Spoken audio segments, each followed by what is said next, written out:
চট্টগ্রামের লোকনাথ ব্রহ্মচারী সেবক সংঘের ত্রিবার্ষিক সম্মেলন অনুষ্ঠিত।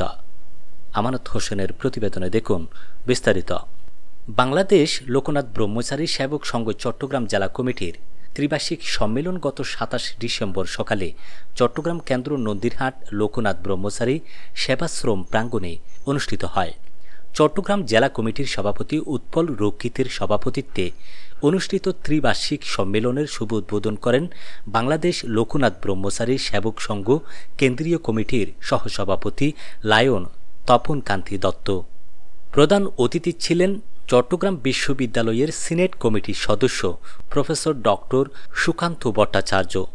প্রধান বক্তা হিসেবে উপস্থিত ছিলেন বাংলাদেশ লোকনাথ ব্রহ্মচারী সেবক সংঘ কেন্দ্রীয় কমিটির সহসভাপতি প্রকৌশলী ঝুলন কুমার দাস।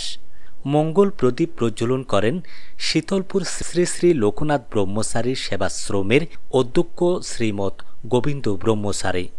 আশীর্বাদক ছিলেন শ্রীমৎ রূপদাস ব্রহ্মচারী। বিশেষ অতিথি হিসেবে উপস্থিত ছিলেন কেন্দ্রীয় কমিটির সহ আন্তর্জাতিক বিষয়ক সম্পাদক ডাক্তার বিজন কুমার নাথ, কেন্দ্রীয় কমিটির কার্যনির্বাহী সদস্য আশিস চৌধুরী অপু, সংগঠনের সহসভাপতি অধ্যাপক বনগোপাল চৌধুরীর সঞ্চালনায় অনুষ্ঠিত ত্রিবার্ষিক সম্মেলনে সম্পাদকীয় প্রতিবেদন প্রকাশ করেন সংগঠনের সাধারণ সম্পাদক বাবুল দেব রায়।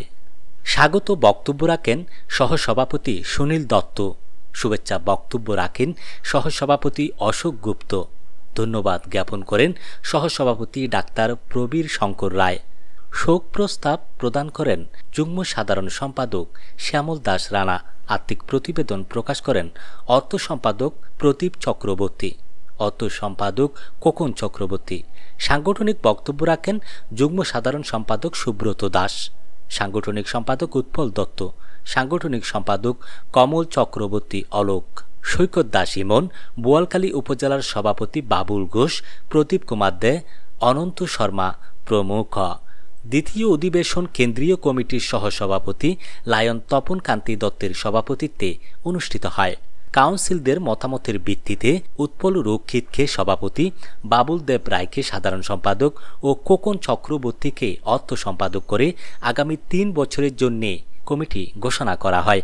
আগামী ৭ দিনের মধ্যে কমিটি গঠন করে কেন্দ্রীয় কমিটিকে জমা দেওয়ার নির্দেশ প্রদান করেন।